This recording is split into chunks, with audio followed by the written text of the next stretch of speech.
A woman stands at a crossroads, not on a dusty village path, but blinking at her phone, waiting for her next song, date, meal, or newsfeed to be served by an algorithm. To the question whispered in the cathedral, "What is God's will for me?" she replies with her fingertip, entrusting fate to the machinery of code. In the age of algorithmic guidance, one wonders, when our paths are chosen by unseen lines of logic, is God still in the business of guiding us, or have we quietly replaced him? Choice has always held a sacred aura. In Abrahamic faiths, the act of choosing, of wrestling in uncertainty, is the site where divine guidance so often reveals itself. Moses listened for the voice in the burning bush, Jesus prayed in Gethsemane for clarity. Each tale is a reminder that meaning emerges not from certainty, but from the vulnerability of not knowing. To seek guidance in the ancient world was, above all, to accept that you were not the master of your choices, but the pilgrim, even the supplicant, before a mystery. Contrast this with our digital present, where recommendations and predictions shape our world with uncanny precision.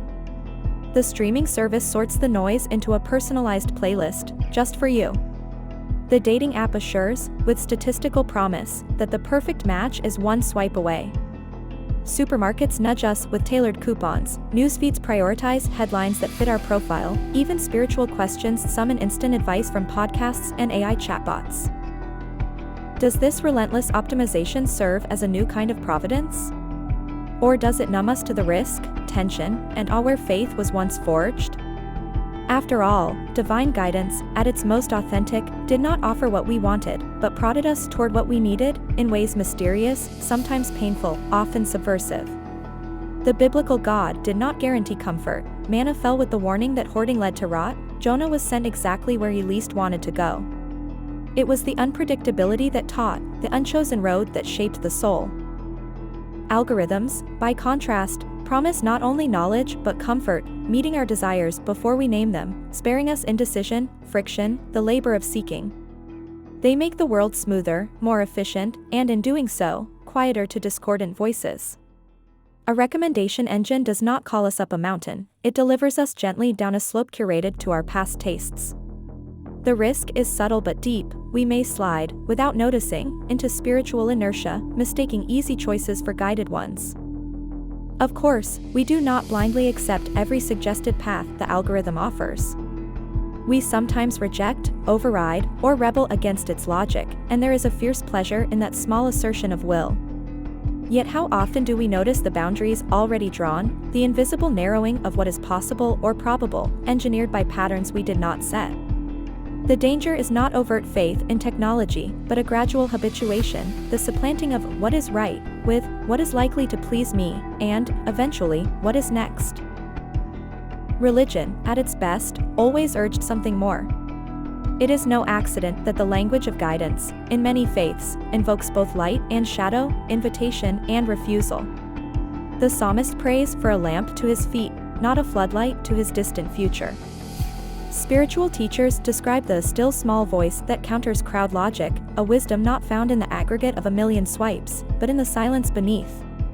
The divine guide is not a predictor of our wants, but a challenger of our instincts, something or someone who interrupts, invites reflection, and points toward responsibility. Is it possible for algorithms and God to guide together, harmoniously? Perhaps. Algorithms, like any technology, are tools, powerful when wielded consciously, dangerous when allowed to govern unconsciously.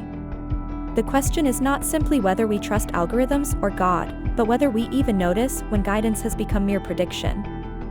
Faith, in this digital age, may lie precisely in the interruptions, in the moment we choose against smooth convenience, or pause to wonder whether a given choice serves not just our desires, but a deeper moral calling. Even a world shaped by data can become, with awareness, an arena where the ancient drama of seeking, listening, and discerning is renewed. Technology did not invent the desire to be led, it only offered to make it frictionless. Yet perhaps spiritual maturity means accepting, and even embracing, the friction. When algorithms whisper, "We know what you want," but our gut, our conscience, or the mysterious pull of something greater says otherwise, a holy tension is born, a space for resistance, humility, and grace. In that space, perhaps, God is not replaced but revealed anew, not as the default setter, but as the steady hand that teaches us to choose, to doubt, to wonder. So, as we tap, scroll, and swipe through the labyrinth of recommendations, a question lingers: is true guidance found in what is most convenient and customized, or in the quiet, challenging moments when we listen for more than an algorithm can measure? The crossroads remain, even if the dust is gone and the screen shines in its place. The mystery of choice, and whom we trust to guide it, is as sacred and unsettling as ever.